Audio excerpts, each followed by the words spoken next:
Eu ia fazer uma pergunta pra gente tentar entender um pouquinho melhor. Ô, Rafa, se conseguir colocar aquela imagem das profundidades de novo. Professor, quando a gente fala, assim, só pra ilustrar, você falou do Nemo lá.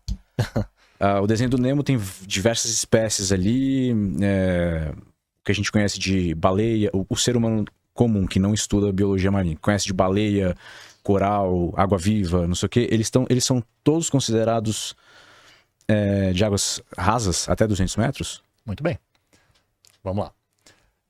A maioria desses organismos que você falou tem águas rasas mesmo, mas muitos deles têm mar profundo também. Então, na área que eu trabalho, que é de corais, uma das grandes, digamos assim, surpresas para muita gente é que a maioria das espécies de coral não está em água rasa, não. Era isso que eu ia te perguntar. Está no mar profundo, Eu não sabia disso. em profundidades abaixo de 200 metros, em termos de número de espécies. Tá, então, se a gente pegar coral, são vários grupos, na verdade, desse grupo chamado quinidários, que é o grupo do coral, água-viva, que forma um esqueleto de carbonato de cálcio, né, que é o que dá essa coisa, fica duro, basicamente, para formação de recifes. Tá? Se a gente contar lá o número de espécies, que é na casa de uns 5 mil, se juntar todos os grupos de coral, mais da metade delas está abaixo dos 200 metros de profundidade. Só que a maioria dessas espécies não vão formar uma estrutura do tipo grande barreira de coral. Tem umas 5, 6, 7 que formam. Tanto que aqui no Brasil, na região da Bacia de Campos, da Bacia de Santos, a gente tem grandes estruturas entre 200 e 1.000 metros de profundidade formadas por corais.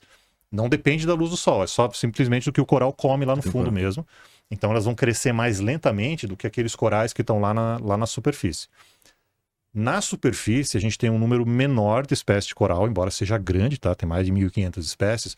Só que como eles têm agora associação com uma pequena alga, que vai fazer fotossíntese, eles têm uma taxa de crescimento muito maior. Aí forma esses recifes imensos que a gente tem, que é o caso da Grande Barreira de Corais na Austrália, que é o caso de Abrolhos aqui no Brasil também, que é todos aqueles recifes do Caribe, esse tipo de coisa. Mesmo tubarão, se eu não me engano, tem mais espécies de tubarão de mar profundo do que de água rasa. Então é uma competição quase mano a mano, em termos de número de espécies em Recife de Coral, que é o lugar mais rico em espécies em água rasa, e a fauna de mar profundo. A diferença é que Recife de Coral em água rasa cobre algo em torno de 1% da superfície oceânica, talvez até menos. O mar profundo, que nem eu te falei, é a maior extensão do planeta Terra. Então, 1%? É bem pouco. Caramba. É bem pouco. Recife de Coral é bem pouco. Só que nesse 1%, a gente tem praticamente metade da biodiversidade marinha. Que louco. A outra metade do mar profundo está espalhada nessa imensidão que cobre praticamente 70% da superfície da Terra. É por isso que os recifes de coral de água rasa, mesmo tendo menos espécies de corais do que os de mar profundo, por exemplo, tá? Mas não é muito menos, é um pouco menos só. Eles são incrivelmente importantes porque nesse 1% a gente tem praticamente metade da biodiversidade marinha. Pensa na Grande Barreira de Corais, pensa naqueles recifes da Indonésia. Sim. Ali, cara, você não... Eu já mergulhei lá. Cara, é colorido para tudo que é lado. É peixe, é cobra marinha, é toda essa galera ali. Então, essa riqueza, numa área tão pequena, a gente não encontra em nenhum outro lugar do mundo. Então, assim, porque esses corais, até onde eu sei, depois você pode explicar por que estão morrendo. Esses são mais os de água rasa que estão morrendo. Exato. Então, assim, vamos falar de mudança climática agora. Então, o que está acontecendo em termos de mudança climática? A gente está liberando mais CO2. Perfeito? Sim. Esse CO2 ele é um gás de efeito estufa, ou seja, é que nem uma estufa mesmo, né? Então sai menos calor, a Terra tende a aquecer com isso. Parte desse CO2 também ele é absorvido pelos oceanos. Na superfície é efeito estufa mesmo, que todo mundo tá sabendo o que é. Isso aumenta a temperatura tanto da superfície, da atmosfera, quanto da água do mar também. Beleza? Em águas rasas ou tudo? Em tudo, mas especialmente nas águas mais rasas. Sim. Então, o que a gente tem fenômenos naturais de aquecimento de águas rasas, que é o caso do El Niño, que é quando a água superficial do Pacífico aquece. Só que essa água está aquecendo mais e está aquecendo com uma frequência maior. A melhor evidência em termos de efeito agora em cima de fauna, de mudança climática, aquecimento global, é em cima de coral justamente. Porque quando a água aquece muito, a alga que vive dentro dos corais para fazer fotossíntese, ela passa do limiar metabólico ótimo dela e ela começa a desregular o seu metabolismo, ela fica tóxica para o coral, e aí o coral ou ele vai digerir essa alga, ou ele vai expulsar essa alga. E essa alga dá cor para o coral. Uma vez que ele faz isso, ele fica branco, porque o tecido do coral é branco mesmo. O que dá cor para a maioria dos corais é essa alga que vive nos tecidos dele. Tem aquelas imagens de barreiras de corais tudo branco, assim. Perfeito.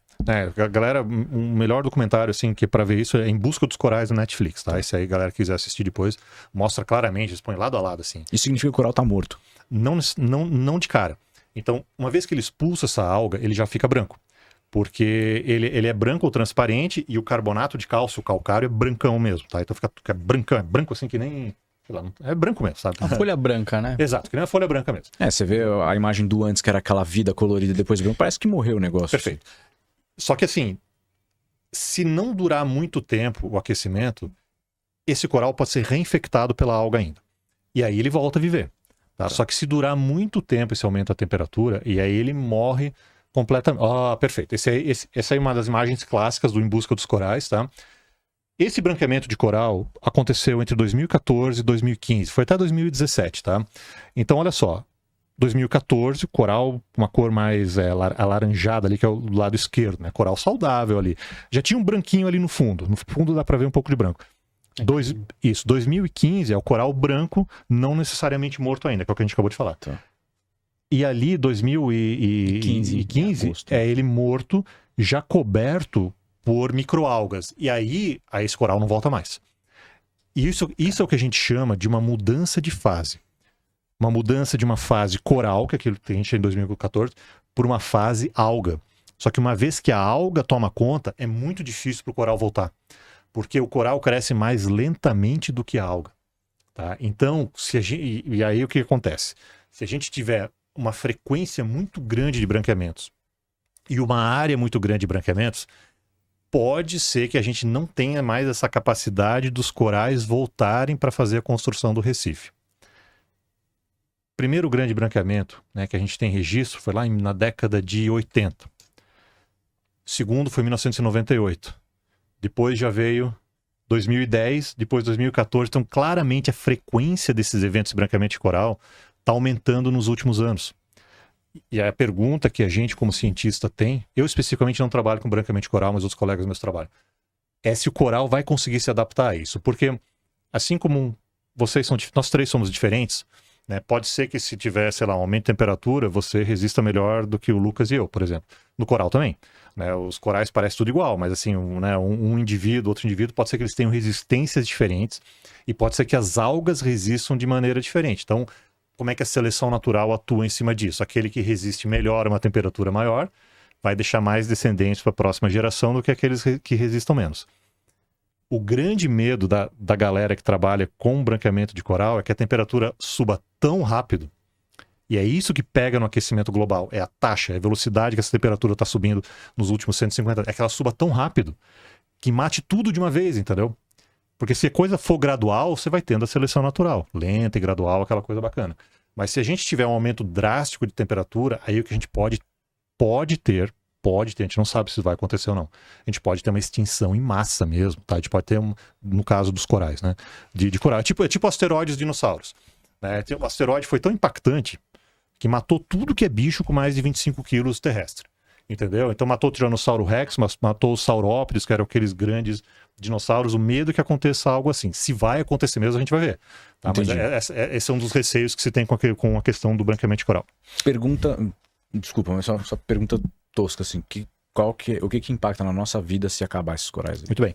Era isso mesmo. Então, coral, ele tem uma série de benefícios, digamos assim, para a nossa espécie. E uma coisa legal que eu gosto de falar, é o seguinte. Quem falou isso, na verdade, foi Sérgio Sacani, e eu corroboro totalmente as palavras dele. No curto prazo, quem vai sofrer mais, gente, somos nós mesmos. Tá? Porque assim, se o coral morrer, no longo prazo, em questão de milhares, dezenas, centenas de milhares de anos, tá? Esses ecossistemas acabam se recuperando. Só que no curto prazo é a gente que vai sofrer. Por quê? Vamos pegar uma questão, por exemplo, de um recife de coral. Eu não tenho os números de cabeça agora, mas só de turismo. Isso aí rende bilhões e bilhões de dólares para comunidades tradicionais em diversas partes do mundo e para grandes empresas também que exploram o turismo na Grande Barreira de Corais e assim por diante. Então, de cara, só no setor de turismo, porque ninguém quer... Vou só voltar aquela imagem, por favor. Voltar lá. Ninguém quer ver aquele negócio. Ninguém quer ver o coral morto, né, cara?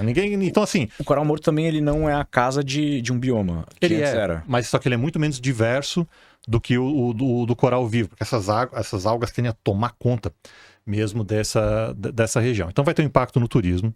Se você tiver uma destruição da estrutura do Recife, você tem menos proteção de costa.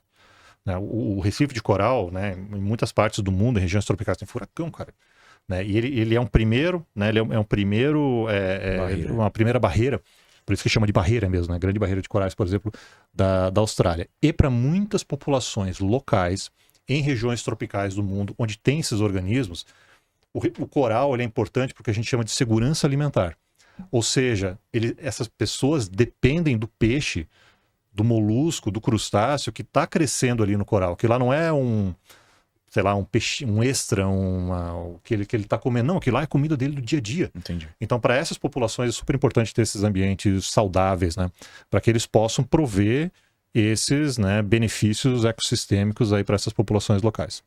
O coral de águas profundas, ele tem uma cara muito diferente dessa? Não muito, ele parece mais aquele branco ali, né? Se você pegar um banco de corais de águas profundas aqui na Bacia de Santos, Campos, ou ali na região do Atlântico Norte, vai ser mais ou menos essa cara do meio. Só que o coral de água profunda ele não está morrendo.